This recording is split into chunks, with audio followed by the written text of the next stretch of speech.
forget about it. That's too high. Yeah. Back, everybody. Even John Lennon couldn't do that. Come on. He did it one time. One time at 4 a.m, yeah. Never again. Welcome back to Gunslingers right here on The Gunslinger Syndicated Radio Network. And as promised, let's get back to the phones. Let's get to Miguel in Henderson, Nevada. Miguel, what can we do for you, sir? Evening, Miguel. Hey, how you doing? Doing good, brother. How are you?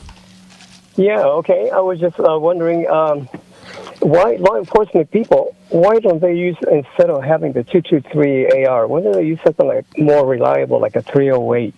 You know, it could go through a door. Well, that's exactly the problem. Yeah.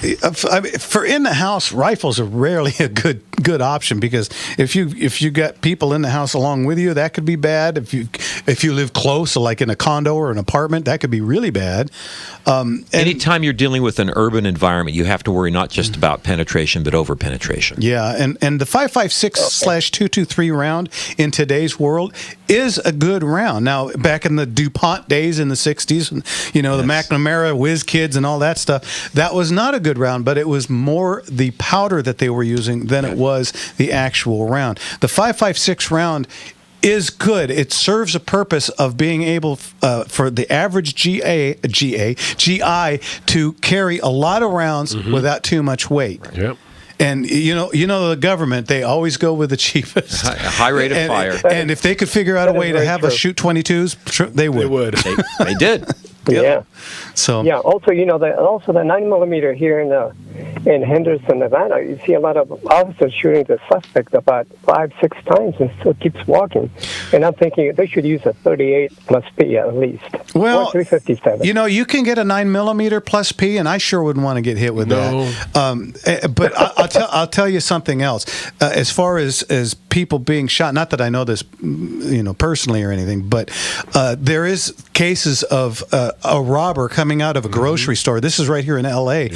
Robber coming out of a grocery store walked right into a police officer standing at 10 feet with his Ithaca 37 and unloaded right into his chest a double-aught buck round, which exploded the man's heart. The man still ran 75 yards before he dropped. And you have to imagine that sometimes drugs or alcohol can be a factor in these things, and they will alter someone's whole metaphysiology, and they'll be able to do things you are unheard of. Yes, and adrenaline is a mofo, and which could be the case why they're getting 5 or 6 rounds into the man because maybe only one was needed, but scared and nerves, and you know nobody wants to be. If you're right in your head, somebody shoots at you, you're going to put down the gun and walk away, right, or throw your hands up in the air. So you got shot placement and a whole bunch of other things like that. But man, once a firefight starts, I can promise you this: there's not enough ammunition in the world. Ever. Oh, no. Yeah. And so if I can get 17 or 19 or 23 into a magazine, that's going to trump a lot of things. There's also a real famous film of a police officer and a perpetrator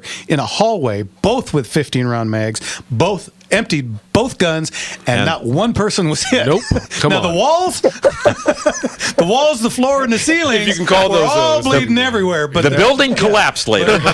But they ended up going to a wrestling match. So, you know, that's just adrenaline. So. One more thing, and you touched on it. The military takes all comers, and so you have to have something that anyone that fits their size requirements can shoot as well. And that is also increasingly true of law enforcement. You have to have something.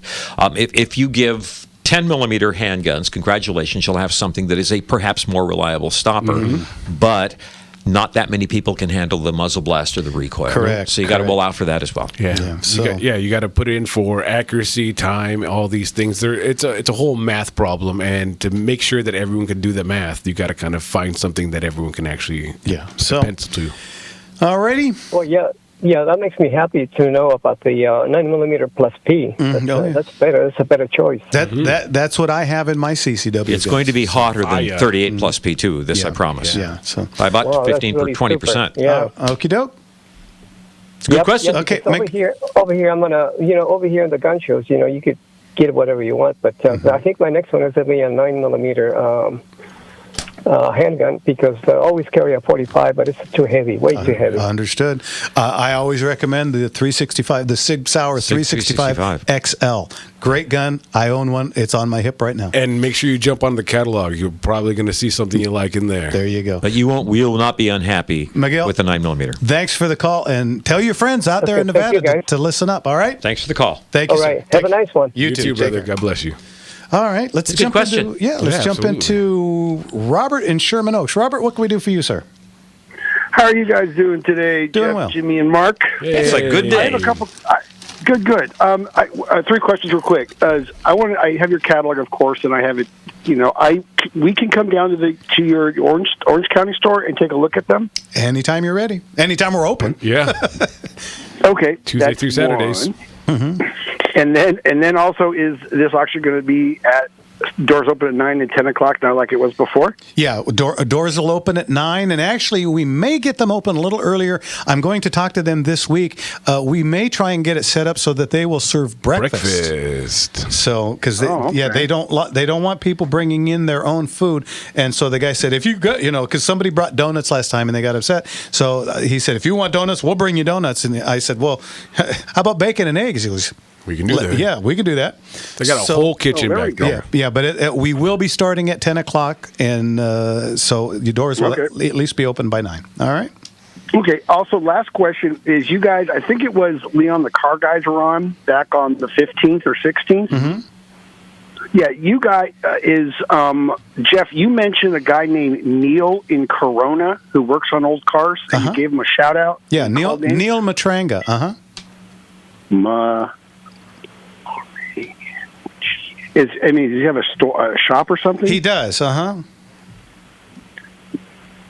Okay, so the reason is because I have an old Packard. I have a 34 Packard, and I need to find someone closer to work on it. I'm trying to find a 34 Packard is a cool ride. Well, there's always Stone Barn, right? That's only going to cost you about $500,000. Okay, let's see, Robert. Here's his. Let me see.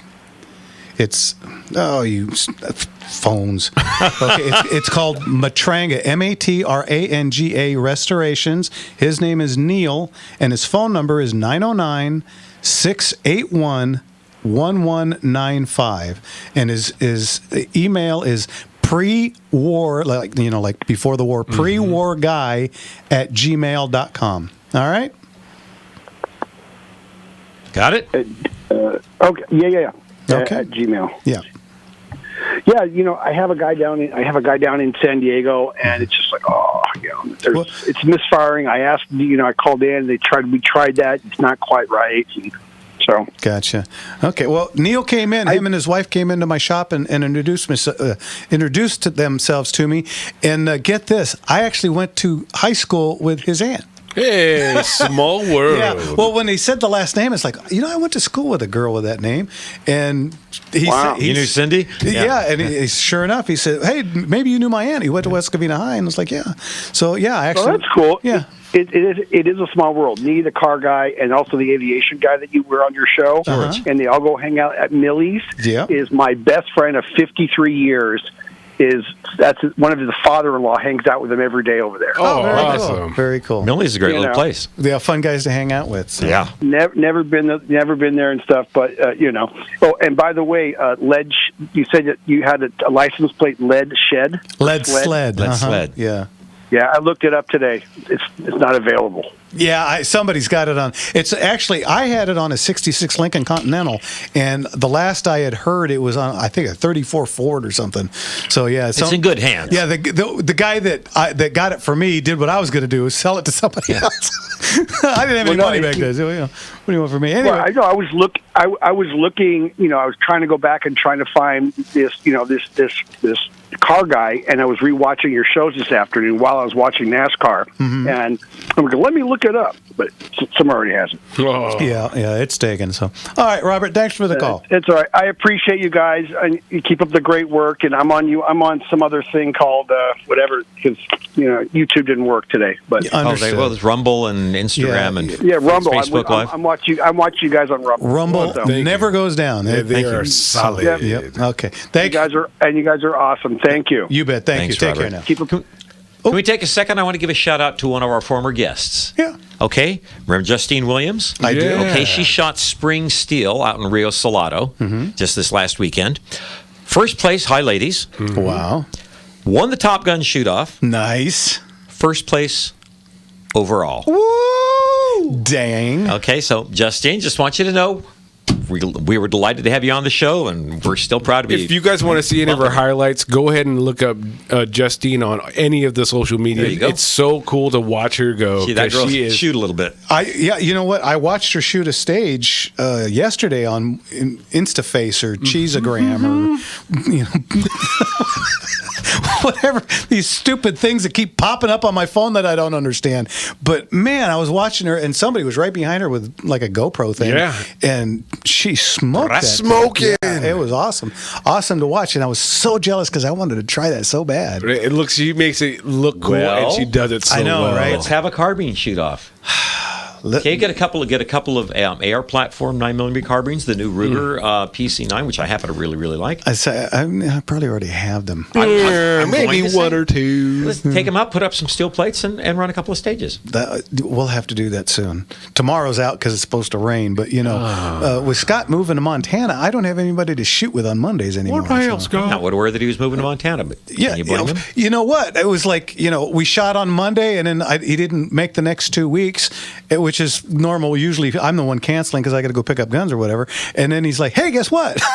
It's like, I sold my house and I bought a place in Montana. We're out of here. The reason you didn't see me was because I was packing. Yeah, so pretty much that. Yeah, so as the weather Monday warms up, as the weather warms up, let's do that. And come on along. Hey, come on, let's I'll make a plan Monday it for that. I will put it on the calendar. I posted a picture of it. I took the Orange Crew, at least most of them. I saw that. To West End this last Monday, and had some fun shooting with everybody. And everybody, I try and stay away, because everybody expects me to do magic stuff, and so I threw some shot shells out at a distance, and boom, and shoot them up in the air, and everybody gets a big kick out of it and stuff. But I'm not there to give lessons, and so I just. Well, you should be able to have some fun. I tell them I have 2 rules. Rule number 1: don't shoot me. Don't shoot me.